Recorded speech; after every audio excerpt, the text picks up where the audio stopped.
There's a beautiful hadith that a Bedouin man came to the Messenger of Allah sallallahu alaihi wasallam, saying that the rules, the do's and the don'ts, the sharia of Islam has become a lot for him.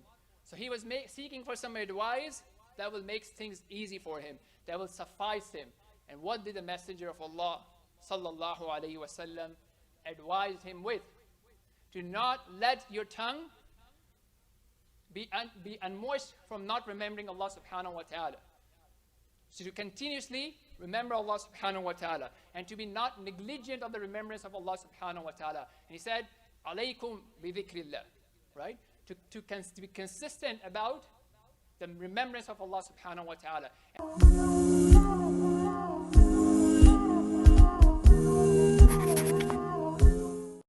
Now at a personal level, how can I call myself, how can I call my own nafs to the obedience of Allah subhanahu wa ta'ala?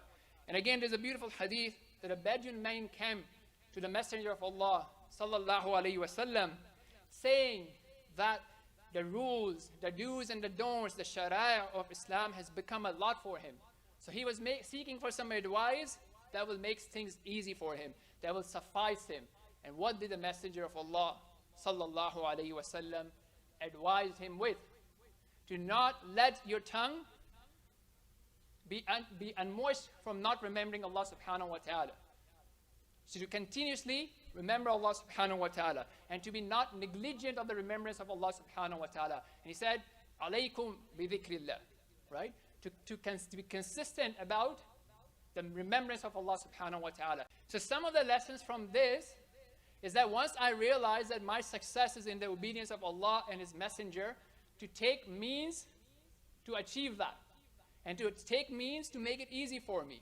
And part of that is to come to Masjid, is to come to the houses of Allah, is to engage in the dawah, is to engage in the classes of knowledge, is to engage in the halaqah, and so on and so forth.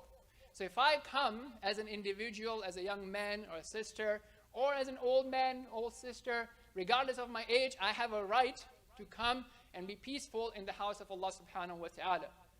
So sometimes people don't come and they make an excuse, oh, I come and this happened or that happened. But would you just let those minor things, which obviously we already mentioned people not to do that, but would you let those things prevent you from coming to the house of Allah subhanahu wa ta'ala? Or would you be patient and slowly bring the change that you desire? Likewise, this does not mean that the prayer halls become a place of shouting and laughing and not giving people a chance to reflect and remember Allah subhanahu wa ta'ala. The point being that is to seek means to make it easy for you to practice the deen of Allah subhanahu wa ta'ala.